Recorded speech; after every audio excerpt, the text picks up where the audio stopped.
Hello student, एक बार फिर से आप सभी का स्वागत है आपके अपने यूट्यूब चैनल ज्ञान कलश पे। बच्चों, जैसा कि आपको पता है कि हम लोग यहाँ पर सीयूईटी की प्रिपरेशन कर रहे हैं। मैथमेटिक्स की क्लासेस में आपको यहाँ पर करा रहा हूँ। रिलेशन एंड फंक्शन हो चुका है, इनवर्स ट्रिग्नोमेट्रिक फंक्शन हो चुका है, मैट्रिक्स हो चुका है और लास्ट लेक्चर में हमने डिटरमिनेंट के क्वेश्चंस कराए थे। आज के वीडियो में बच्चों हम मैट्रिक्स और डिटरमिनेंट इन दोनों के मैशअप्स देखेंगे, यानी दोनों के मिक्सचर्स के क्वेश्चंस देखेंगे, क्योंकि ये दोनों ही चैप्टर एक दूसरे पर टोटली डिपेंड करते हैं। स्पेशली डिटरमिनेंट के क्वेश्चंस ज्यादा आते हैं, लेकिन उसमें मैट्रिक्स का नॉलेज होना बहुत जरूरी है। इसलिए जो आज का लेक्चर रहने वाला है वो मैट्रिक्स और डिटरमिनेंट दोनों ही चैप्टर के क्वेश्चंस पे रहने वाला है।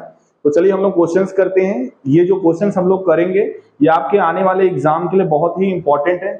मे बी एग्जैक्टली यही क्वेश्चन आपको पेपर में भी देखने को मिल सकता है, इसलिए जरूर इसको देखिएगा। तो चलिए स्टार्ट करते हैं पहले क्वेश्चन से। देखिए पहला क्वेश्चन बच्चों है क्या, बोला जा रहा है if a equals to 1/3 3x3 की मैट्रिक्स दी हुई है और हमसे बोला जा रहा है हमें फाइंड आउट क्या करना है, a इंटू ए ट्रांसपोज का इनवर्स फाइंड आउट करना है। ठीक है, तो सबसे पहले ये मैट्रिक्स a है और a का ट्रांसपोज हम निकालेंगे तो क्या है, मैट्रिक्स a का ट्रांसपोज आप निकालेंगे तो क्या है, तो ये हो जाएगा 1/3 1 2 2 2 1 -2, रो और कॉलम इंटरचेंज हो जाते हैं, -2 2 -1। ठीक है बच्चों, और हमें चाहिए क्या, a इंटू ए ट्रांसपोज पहले चाहिए। तो चलिए देखते हैं a इंटू ए ट्रांसपोज करने पर आएगा क्या। पहले हम स्केलर को बाहर 1/3 इस पे है, 1/3 वहां a पर है, तो इस 1/3 और 1/3 का इंटू क्या हो जाएगा 1/9। इसको हम बाहर कर लेते हैं और a का मतलब क्या है 1 2 2 2 1 -2 -2 2 -1 और a ट्रांसपोज क्या है 1 2 -2 2 1 2 2 -2 -1। ठीक है, इसका मल्टीप्लाई करते हैं, देखते हैं क्या आता है। 1/9 1 2 2 को इस पे मल्टीप्लाई करिए, कितना आएगा 1 1 जा 1 2 2 जा 4 4 4 8 +1 यानी कि 9। इधर मल्टीप्लाई करिए तो 2 + 2 4 4 - 4 कितना आएगा 0। यहां पर करिए थर्ड कॉलम में तो -2 + 4 -2 ये भी क्या आ जाएगा 0। इसी तरह से आप सेकंड रो को जब मल्टीप्लाई करेंगे फर्स्ट कॉलम सेकंड कॉलम और थर्ड कॉलम में बच्चों क्या आएगा 0 9 0 और इधर लास्ट में आएगा 0 0 9। आप मल्टीप्लाई करके देख लीजिएगा, 9 स्केलर बाहर आ जाएगा और अंदर बचेगी आइडेंटिटी मैट्रिक्स, 9 से 9 कट जाएगा। तो ओवरऑल बच्चों इस आइडेंटिटी मैट्रिक्स आ गया, किसकी value a into A transpose की वैल्यू क्या आ गई आइडेंटिटी। हमें चाहिए a इंटू ए ट्रांसपोज का इनवर्स, यानी कि आइडेंटिटी का इनवर्स। और आइडेंटिटी का इनवर्स बच्चों आइडेंटिटी ही होता है। आइडेंटिटी का इनवर्स क्या होता है, आइडेंटिटी होता है। तो ऑप्शन नंबर ए इसका करेक्ट आंसर हो जाएगा। चलिए आगे बढ़ते हैं नेक्स्ट क्वेश्चन की ओर। अगला क्वेश्चन क्या है, ये देखिए ये दिया हुआ है, बोला जा रहा है determinant this equals to 0 then value of x, x की वैल्यू चाहिए जो इसको सेटिस्फाई करे। ऐसा क्वेश्चन हमने प्रीवियस वीडियो में किया भी है, डिटरमिनेंट उसमें भी 0 के इक्वल दिया था। तो किसी भी तरीके से इसको हम सिंप्लीफाई करेंगे। पहले हम करने क्या जा रहे हैं, c1 को c1 + c2 + c3 से रिप्लेस कर देते हैं। अगर दिया जाएगा x + 6 x + 6 x + 6, c2 c3 में कोई चेंज नहीं तो एज इट इज रहेगा 2 x + 2 2, ये हो जाएगा 2 2 x + 2। x + c को आप बाहर ले लीजिए, x + 6 को कॉमन, अंदर बचेगा 1 1 1 2 x + 2, यहाँ पे 2 ये 2 ये 2 ये x + 2। अब करिए क्या, r1 - r2 से r1 को रिप्लेस कर दीजिए और r2 - r3 से r2 को रिप्लेस कर दीजिए। तो मिलेगा क्या, x + 6 तो बाहर है, डिटरमिनेंट में क्या मिलेगा 0 -x 0 0 -x 0 फिर 0 x और यहाँ पे भी 2 से 2 कटेगा -x, लास्ट में तो 1 2 x + 2। अब इस डिटरमिनेंट को बच्चों एक्सपेंड करना है, पहले कॉलम के पहले रो के रिस्पेक्ट में एक्सपेंड करेंगे। तो x + 6 -x यहाँ ऑलरेडी लिखा है और ये प्लस हो जाएगा, तो यहाँ पे इनटू में x आएगा और x के अंदर क्या आएगा 0 इंटू दिस, यानी ये तो 0 हो जाएगा और माइनस माइनस प्लस x हो जाएगा। और इसका डिटरमिनेंट हमें क्वेश्चन में दिया हुआ है किसके इक्वल है बच्चों, 0 के इक्वल है। तो देखिए ये क्या आ गया, x square into x plus 6 बराबर 0। क्या आ गया, एक्स स्क्वायर इंटू क्या आया, देखिए एक्स स्क्वायर इंटू में एक्स प्लस 6 इक्वल्स टू 0। इसी को सिंप्लीफाई करके जीरोस चाहिए। आप चाहो तो देख सकते हो, यहां से जब एक्स प्लस 6 0 के इक्वल होगा तो एक्स की वैल्यू बच्चों आएगी -6। सबसे पहले ना एलिमिनेशन मेथड आप ट्राई किया करो। देखो -6 फर्स्ट ऑप्शन में है, लास्ट ऑप्शन में है, सेकंड थर्ड में -6 है नहीं, तो सेकंड थर्ड ऑप्शन हट गया। अब 1 और लास्ट वाले ऑप्शन को देखिए, इसमें -2 है 0 और उसमें 0 0 है। भैया हमारे पास है एक्स स्क्वायर इक्वल्स टू 0, तो दोनों ही एक्स हमारे क्या होंगे, 0 होंगे। तो लास्ट ऑप्शन इसका करेक्ट होगा, ये आंसर क्या होगा, गलत होगा। Option number D is the correct answer इस क्वेश्चन के लिए।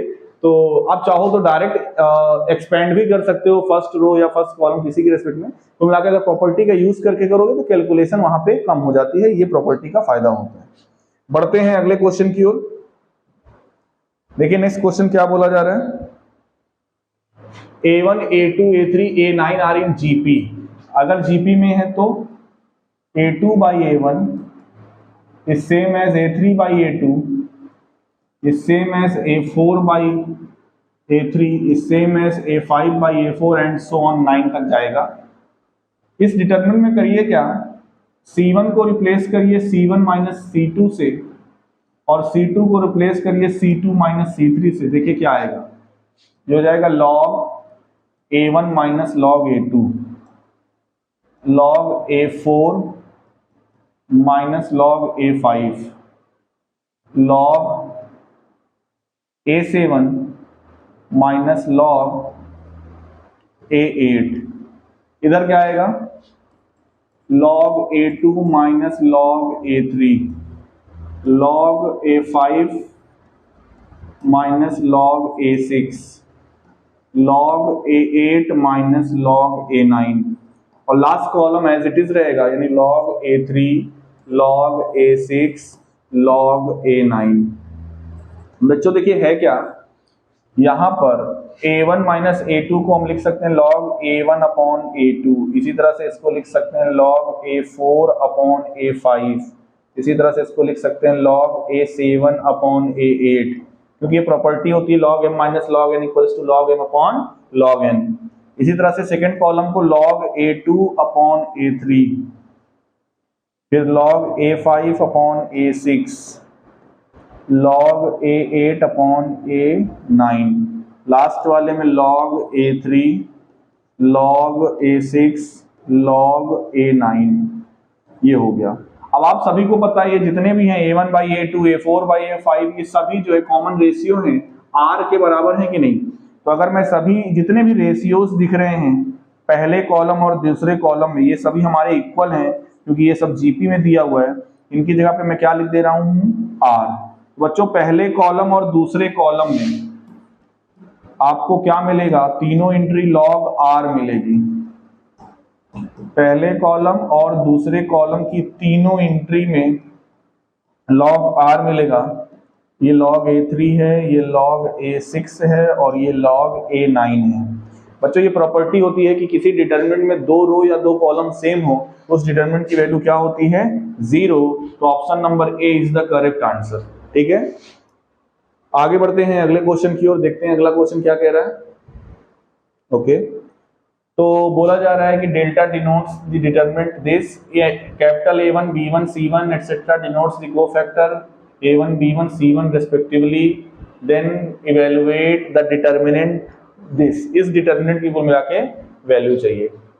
और हमारे लिए हम जानते हैं कि प्रॉपर्टी पढ़े हैं क्या, एडजॉइंट ऑफ A का जो डिटरमिनेंट होता है वो determinant of A to the power n-1 के बराबर होता है। हमारे लिए ये A का ये मैट्रिक्स A है, उसका डिटरमिनेंट डेल्टा बोला गया है, तो यहाँ पर हो जाएगा डेल्टा की पावर n-1, 3 क्रॉस 3 का ऑर्डर है, तो हो जाएगा डेल्टा स्क्वायर।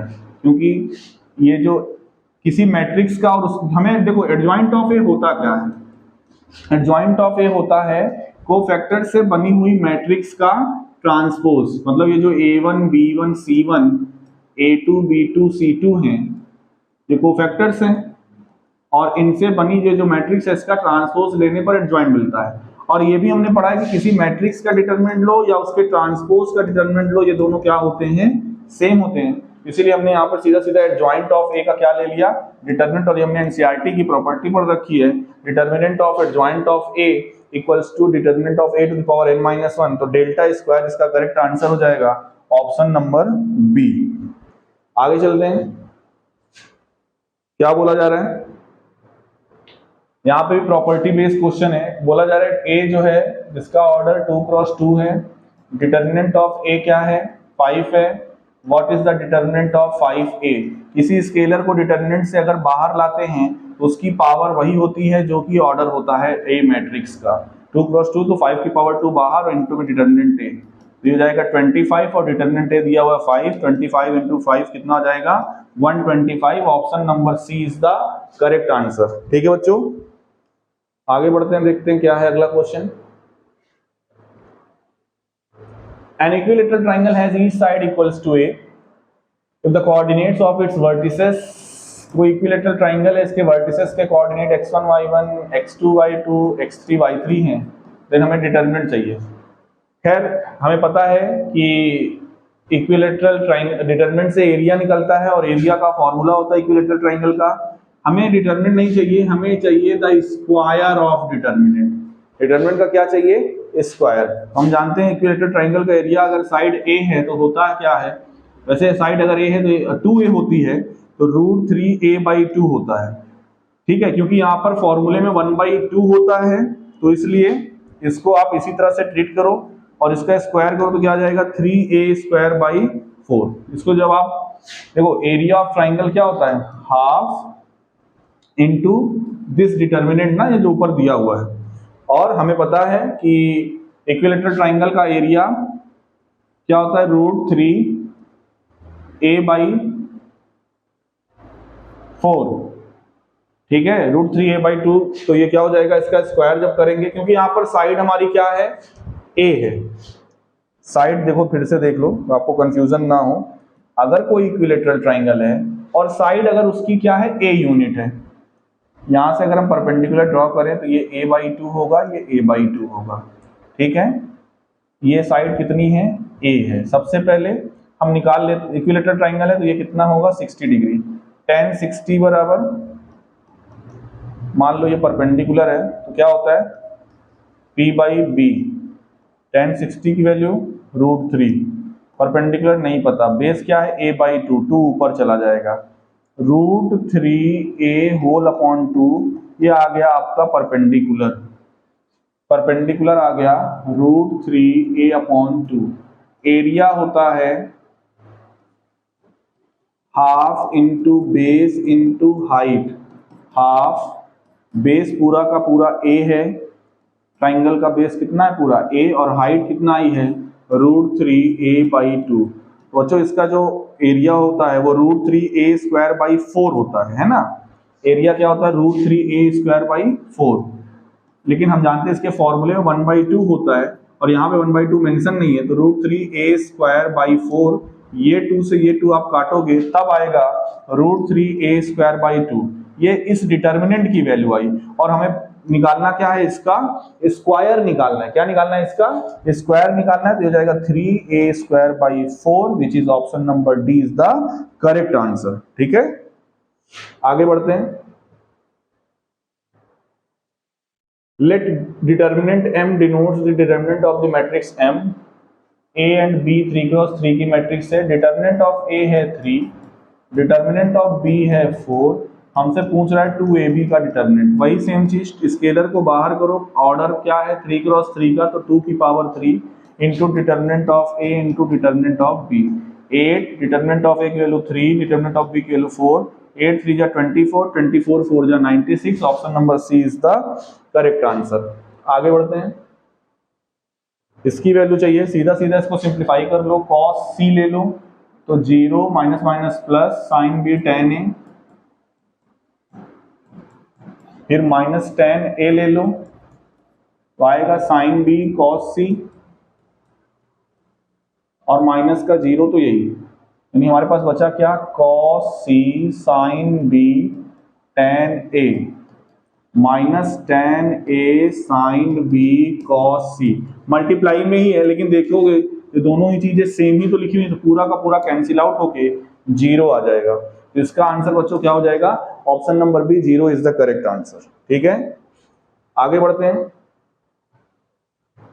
देखिए ये क्वेश्चन क्या कह रहा है, A is a scalar matrix, ठीक है, ऑफ ऑर्डर 3 के not equals to 0, then find A inverse. हमें क्या चाहिए?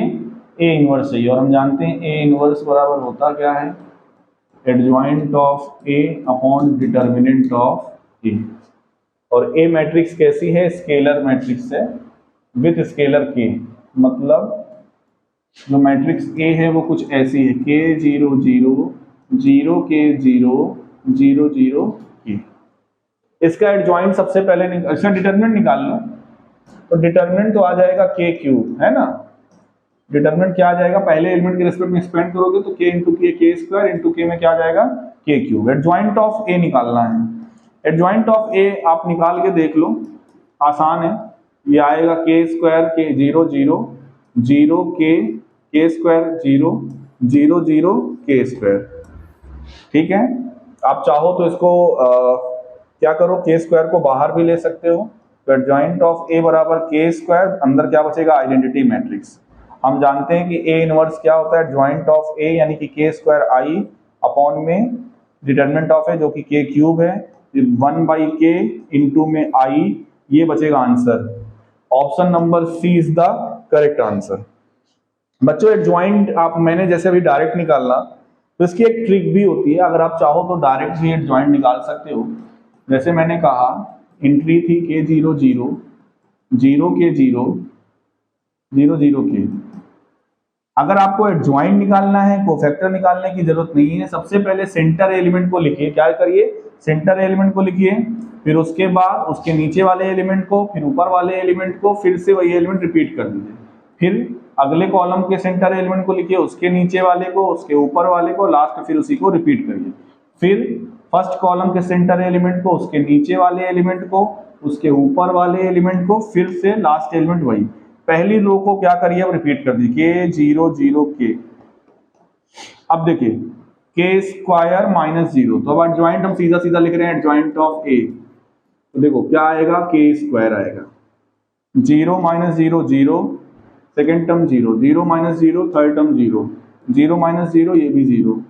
K स्क्वायर माइनस 0 यानी K square, 0 minus 0 0 0 minus 0 0 0 minus 0 0, और ये K स्क्वायर माइनस 0 यानी कि K स्क्वायर। देखो इसीलिए मैंने डायरेक्ट एडजॉइंट लिख दिया था। ठीक है, तो आप बिना कोफैक्टर निकाले आप डायरेक्ट एडजॉइंट भी लिख सकते हो। इस प्रोसेस के साथ सेंटर एलिमेंट को लिखना होता है, फिर उसके नीचे वाले एलिमेंट को, फिर ऊपर वाले एलिमेंट को, लास्ट में फिर उसी एलिमेंट को, फिर बगल वाले कॉलम में सेम प्रोसेस, फिर पहले कॉलम में सेम प्रोसेस, और फिर पहली रो को रिपीट कर दीजिए, जस्ट लाइक ऐसे क्रॉस मल्टीप्लाई करते हैं डिटरमिनेंट को एक्सपेंशन में, वही कर दीजिए, एडजॉइंट आपका आ जाएगा। तो बच्चों इस क्वेश्चन का आंसर मैं पहले ही बता चुका हूं, ऑप्शन नंबर सी इसका क्या है? करेक्ट आंसर है। अगला क्वेश्चन देखिए क्या है, A and B are 2n cross n non singular matrix. Non singular मतलब determinant of A is non zero, determinant of B is non zero. Then AB के बारे में पूछ रहा है, तो AB का डिटर्मिनेंट क्या होगा? Determinant of A into determinant of B। अगर A और B दोनों नॉन जीरो है तो डिटर्मिनेंट ऑफ AB भी क्या होगा? Non zero. और अगर डिटर्मिनेंट AB नॉन जीरो है तो वो भी कैसी मैट्रिक्स हो गई? AB is also non singular matrix. ठीक है, कैसी मैट्रिक्स हो गई? Non singular matrix. ठीक है, तो ये थे बच्चों आज के क्वेश्चंस मैट्रिक्स और डिटरमिनेंट चैप्टर से हमने लिया था। आई होप 2 वीडियोस के माध्यम से, या मैं कहूं पिछले 3 वीडियोस के माध्यम से, मतलब मैट्रिक्स, डिटरमिनेंट और ये दोनों चैप्टर का कंबाइंड फॉर्म, इन तीनों वीडियो के माध्यम से आप इन दोनों चैप्टर को अच्छे से फिनिश कर लोगे। अगर कोई दिक्कत आती है तो बिल्कुल आप पूछ सकते हो, नहीं तो फिर हम अगले लेक्चर से कैलकुलस यूनिट की शुरुआत करते हैं। ठीक है बच्चों, मिलते हैं नेक्स्ट वीडियो में, तब तक के लिए टाटा बाय बाय।